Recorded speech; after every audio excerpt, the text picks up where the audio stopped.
Olá, é uma alegria poder compartilhar esta mensagem e agradeço a sua audiência. Como você pode ver, nosso templo ainda está vazio, mas nesta ocasião de quinta-feira à noite nós temos culto aqui, reiniciando, retomando assim as nossas atividades de culto presenciais, com as devidas restrições de distanciamento, a necessidade do uso da máscara e mesmo assim com a participação física das pessoas que podem vir ao culto, nós queremos continuar as gravações das mensagens para as pessoas que não podem participar dos cultos. No caso, se você é a pessoa que não pode vir participar, em função dessa questão da pandemia, nós vamos continuar chegando ao seu celular, ao seu computador através da gravação online. E eu gostaria de lhe saudar nesta ocasião com a palavra de Deus nesse dia 20 de agosto que nos diz assim: o ódio provoca brigas, mas o amor perdoa todas as ofensas. O ódio provoca brigas, mas o amor perdoa todas as ofensas. Que bela palavra! Não estamos acostumados a ouvir uma palavra como esta, mas ela nos faz bem. É a palavra de Deus. E está escrito isto em Provérbios capítulo 10, versículo 12. E João 13:34, se tiverem amor uns pelos outros, todos saberão que vocês são meus discípulos. Se tiverem amor uns pelos outros, as pessoas vão saber que você é minha discípulo, discípula, seguidor, aluno, aprendiz do bom mestre Jesus. Sim, a evidência do discipulado é o amor. Também a evidência da graça de Deus é o perdão. Que possamos praticar isso nos nossos relacionamentos com as pessoas que estão à nossa volta. Eu não sou perfeito, você não é perfeito, e assim também as pessoas que convivem conosco não são. Havendo desavença, desentendimentos, é necessário a humildade, o pedido, a dádiva do perdão, e assim há a reconciliação, assim há a paz. A paz não cai do céu como fogos de artifício em noite de Ano Novo.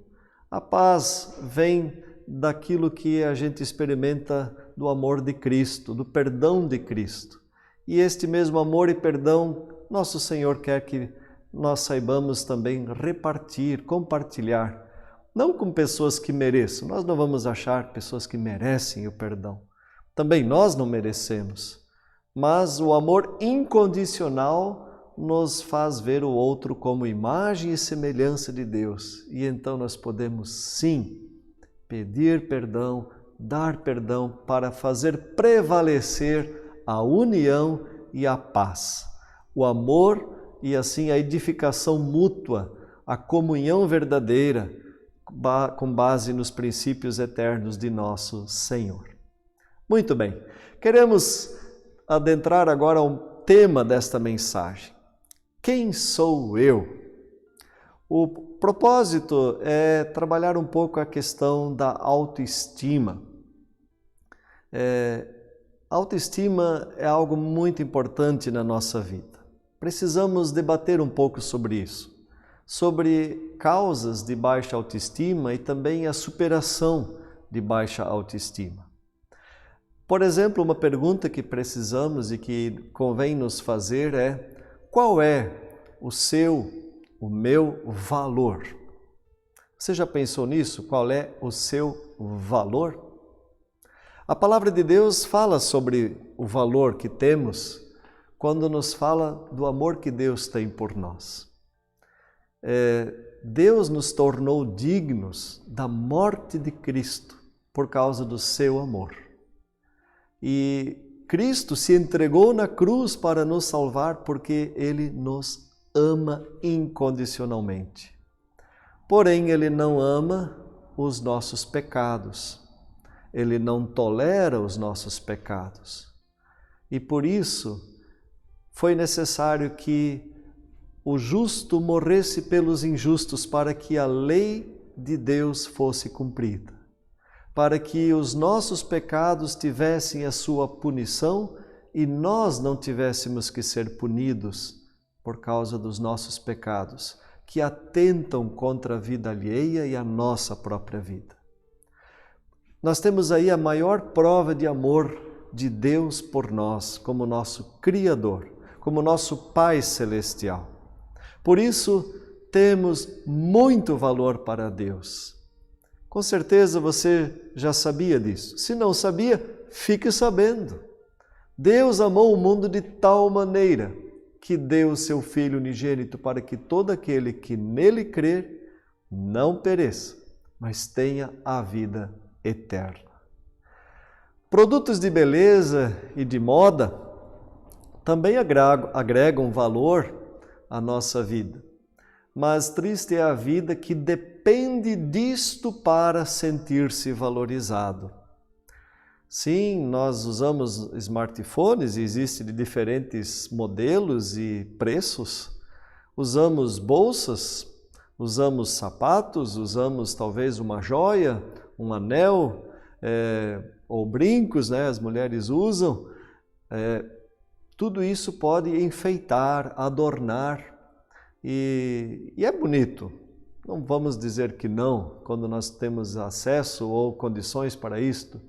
Mas o valor da nossa individualidade não pode depender disto. Se depender disso, então nós temos um problema com a nossa autoestima ou valorização. Também isso se mostra no consumo.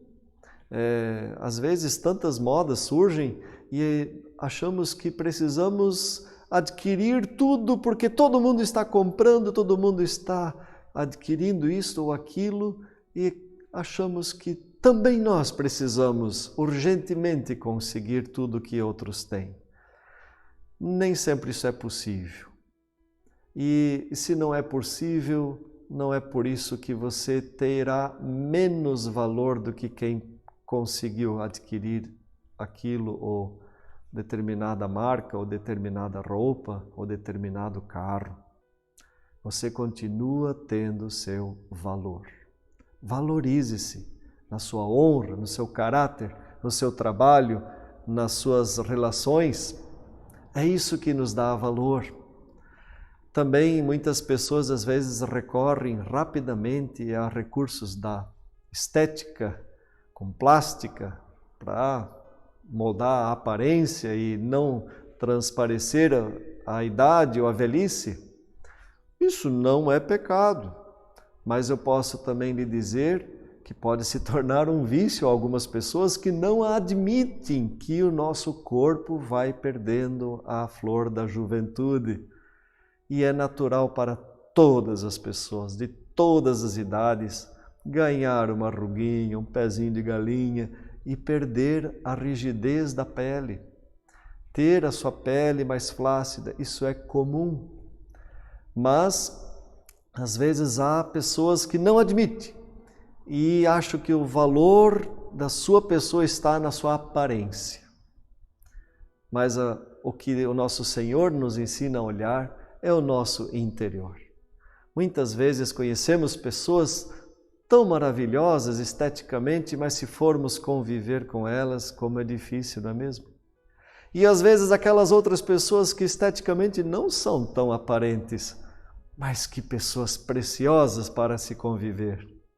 Então, o que é a autoestima? É a opinião e o sentimento que cada pessoa tem por si mesma.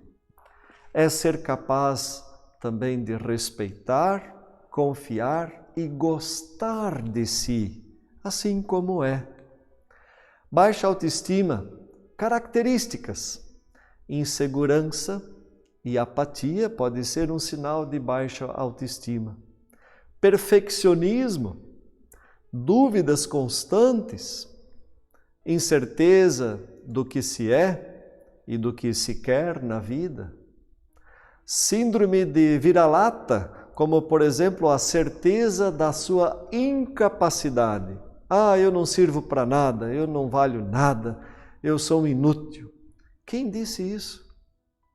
Deus nos deu, quando nos dá o Espírito Santo, por graça e fé, nos dá também dons para servir a causa do seu reino e servir a Ele e servirmos uns aos outros. Como que nós vamos nos achar inúteis se nos fomos consagrados pela fé e também pelos dons que o Espírito Santo nos deu? Você já sabe quais dons Deus te deu? Ele quer te abençoar e te tornar feliz também no serviço do seu reino. Também outro sinal da baixa autoestima, alguns tipos de depressão, falta de sonhos, perspectivas, ou de tomar iniciativas para fazer coisas novas, não se permitir errar, como já disse, o perfeccionismo.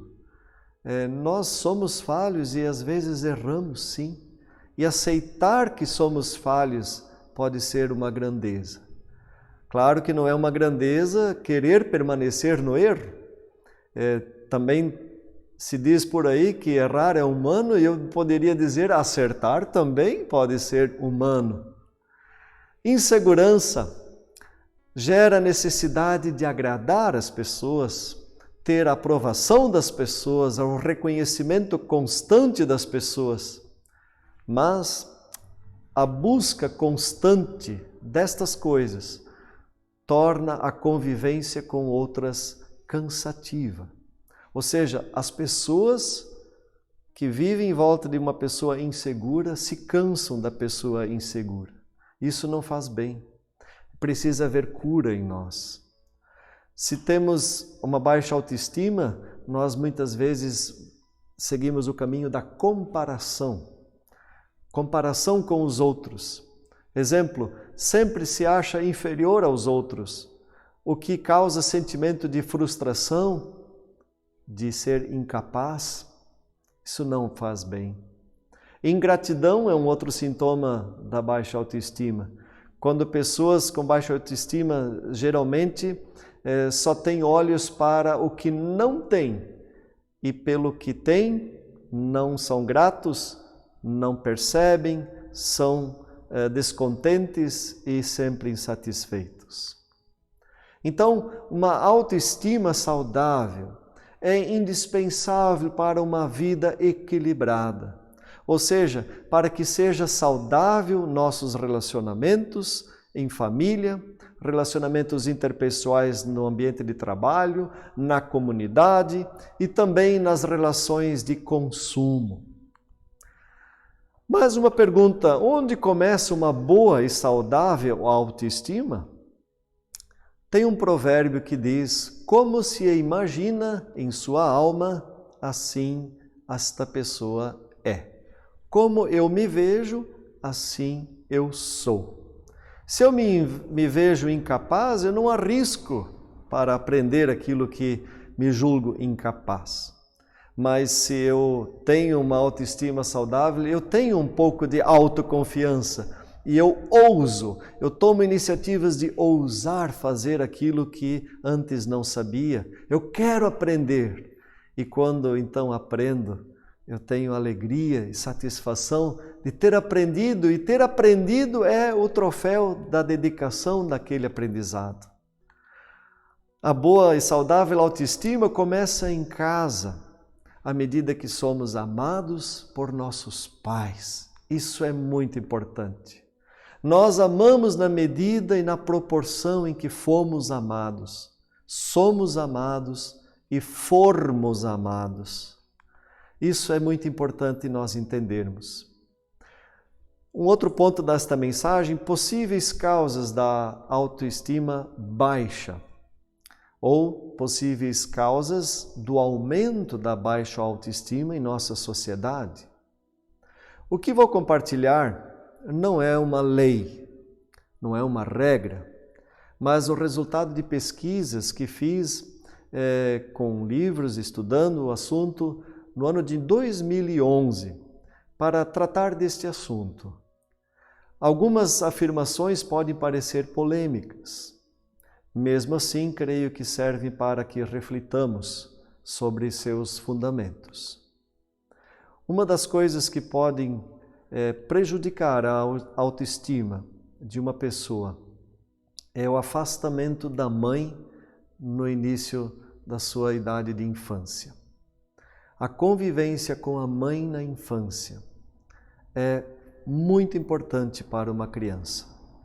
A educação ou o cuidado dos filhos por terceiros, por mais profissionais que sejam eles, para o bebê nunca é como a presença física da própria mãe. Para a criança, só a mãe é a mãe, só o pai é o pai. Muito se diz que eles se acostumam. Sim, aparentemente sim, as crianças dão a entender que se acostumaram muitas vezes com a distância, com a separação da mãe ou do pai, de si, quando preciso ir para a creche. Mas com o tempo, também se diz que com o tempo eles se desapegam. Será que é tudo tão simples assim como muitas vezes a gente pensa ou se diz? Quanto menos convívio, mais carência. Cada vez mais o convívio de pais e filhos vem sendo menor na nossa sociedade moderna. Pesquisas apontam que isto não é saudável para a formação emocional das crianças. Há aspectos positivos da mãe trabalhar fora, sim, muitas vezes até é necessário, mas uma pergunta que poucos se fazem é até que ponto será bom para o bebê, para uma criança? Ou até que ponto é mesmo necessário? Depende do padrão de vida que queremos ter. Também, muitas vezes, depende desse padrão que queremos dar a nós mesmos. Mas eu quero lhes dizer, também é fundamental que a mãe, principalmente a mãe, passe o máximo de tempo possível com os seus bebês. Quanto menos convívio, mais carência. Minha mãe trabalhou muito quando eu era criança. Ela não trabalhava fora, ela trabalhava para fora, costurando roupas em casa. E além disso, tudo o que fazia em casa auxiliava meu pai, que era pedreiro, na provisão do nosso sustento. Ela era econômica, conseguia fazer a limpeza da casa, do jardim e várias outras coisas com a sua economia, assim também trazia o sustento para o lar. E assim, trabalhando muito e educando suas 3 crianças, nós, como filhos, desfrutamos de sua intensa convivência, da qual guardamos muitas lembranças. Um outro aspecto também importante, aparentemente espinhoso a tratar aqui, é a questão da liberação sexual na década de 60. Com a revolução que houve nesta área, o que era tema proibido, que era tabu nas escolas até 50 anos atrás, acabou tomando um vulto tão grande que parece ter se tornado banal nos dias de hoje. A história mostra que a humanidade geralmente corrige seus erros, aliás, os seus exageros, com outros exageros. É difícil encontrar o equilíbrio. No mundo moderno, esperava-se que todas as pessoas estivessem mais orientadas quanto à sua sexualidade, mais preparadas, mais esclarecidas para uma vida sexual responsável e feliz. Mas não é isso que vivemos. Cada vez mais, carência também gera carência nesta área, insegurança, incertezas, angústia e um sentimento de descarte. O comportamento sexual no mundo moderno deixou de ser íntimo, privado. Ele se tornou imediatista, consumista e irresponsável. Em nenhuma outra época, como no século XX e XXI, nasceram tantas crianças não desejadas e tantos bebês foram abortados. Muitas crianças que nascem nessas circunstâncias absorvem o desagrado de seus pais quando não são quistos, não são desejados. Sim, as crianças, os bebês absorvem.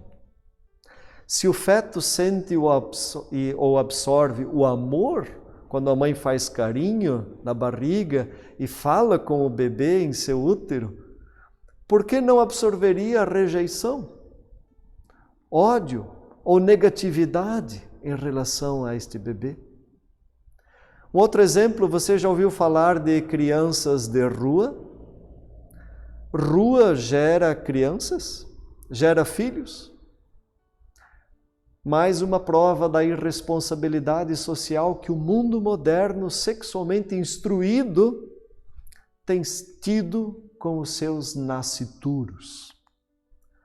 Então, a liberação sexual, da forma como a temos, o aumento de mães e pais solteiros, se tornou algo aparentemente normal em nossos dias.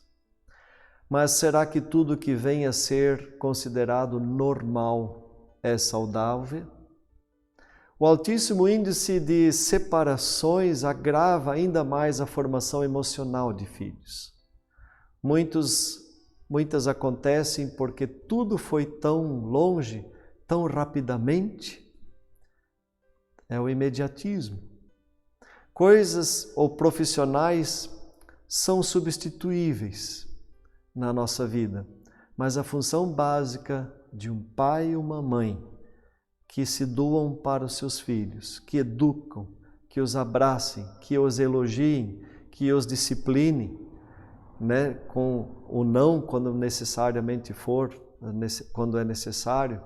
Ou seja, tudo isso que aparentemente parece ser substituível, não deveria ser entendido levianamente como substituível. Então, também outro aspecto, o abandono da disciplina na educação, a falta de diálogo, de limites ou elogios, geram insegurança emocional. O abandono da disciplina ele pode se mostrar quando, em lugar do diálogo, temos a TV, temos o interesse por tantas outras coisas do mundo tecnológico e, de repente, quando uma criança fala, dizemos, quieto, escuta, agora não, e privilegiamos outros meios de comunicação, a comunicação que um filho ou uma filha está pedindo. Tudo isso prejudica o desenvolvimento saudável da autoestima de um adulto em formação. Em nossa secretaria, aqui no centro de Pomerode, temos recebido com frequência pessoas em busca da sua construção da árvore genealógica. E pergunto a algumas dessas pessoas, por que você está fazendo árvore genealógica? Elas respondem, porque eu quero mostrar aos meus filhos, deixar aos meus filhos a história da nossa família. Eu quero reconstituir o máximo que eu posso para conferir a eles identidade, para que eles saibam de onde vieram, quais são as suas origens. Eu gostaria de lhe dizer também é importante na formação da identidade de uma criança saber quem é o seu Criador, quem é o seu Salvador, de onde viemos e também para onde vamos como criação de Deus. Uma outra coisa importante, veio a teoria da evolução. E muitas pessoas, inclusive cristãs, aceitam rapidamente que somos frutos do acaso, de uma explosão no universo e que tudo surge do acaso. Amigo e amiga ouvinte, o que surge do acaso vale pouco.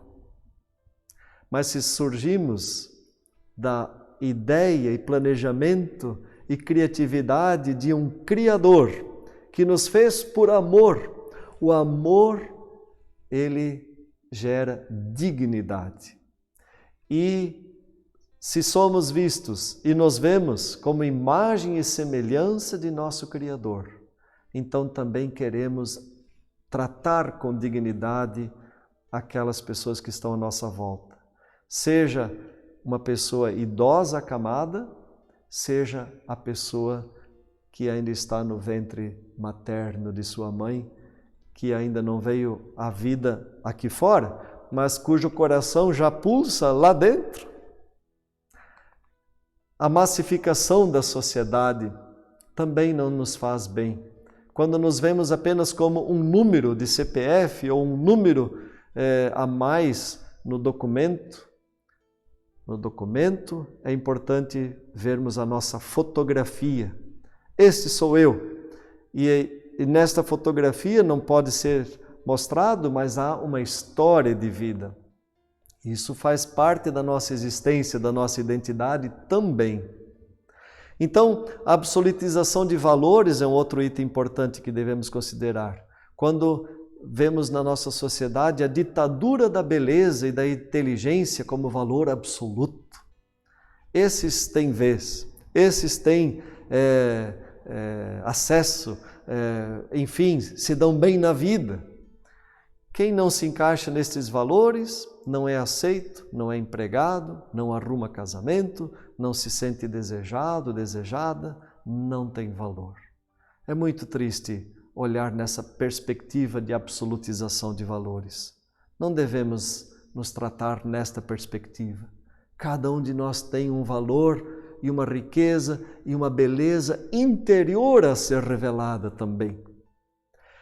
Lendo o livro A Ditadura da Beleza e a Revolução das Mulheres, de Augusto Cury, eu extraí uma frase muito interessante.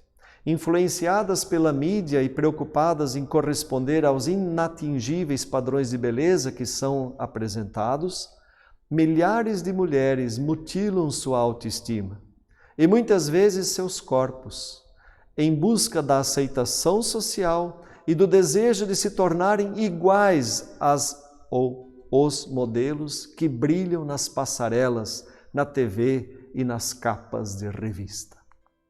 Ou seja, não é isso que nos dá uma autoestima verdadeira, mas o amor que nós recebemos de Deus, de nossos pais ou das pessoas que verdadeiramente nos valorizam pelo que somos e não por aquilo que aparentamos ou por aquilo que temos. A ausência de amor e atenção gera ausência de autoestima saudável e de autoconfiança. Deus é amor. Deus amou o mundo de tal maneira que deu o seu Filho unigênito para que todo aquele que nele crê não pereça, mas tenha a vida eterna. Amai-vos uns aos outros como eu vos amei, disse Jesus. E ainda digo, os insucessos da vida não podem nos transformar em vítimas da vida.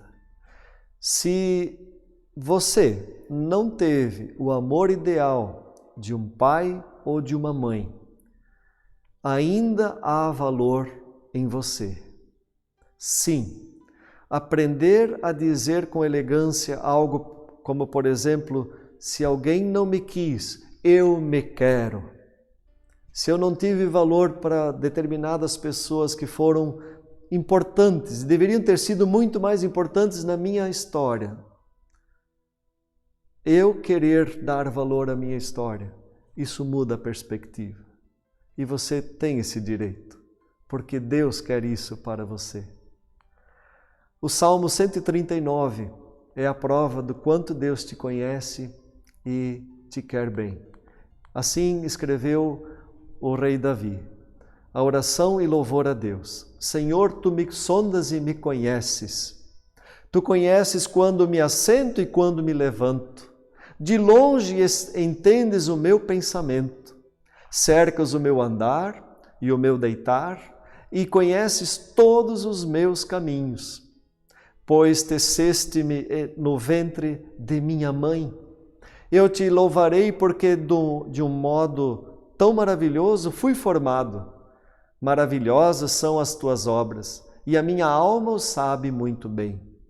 Os meus olhos não te foram encobertos, quando no oculto fui formado e entretecido como nas profundezas da terra.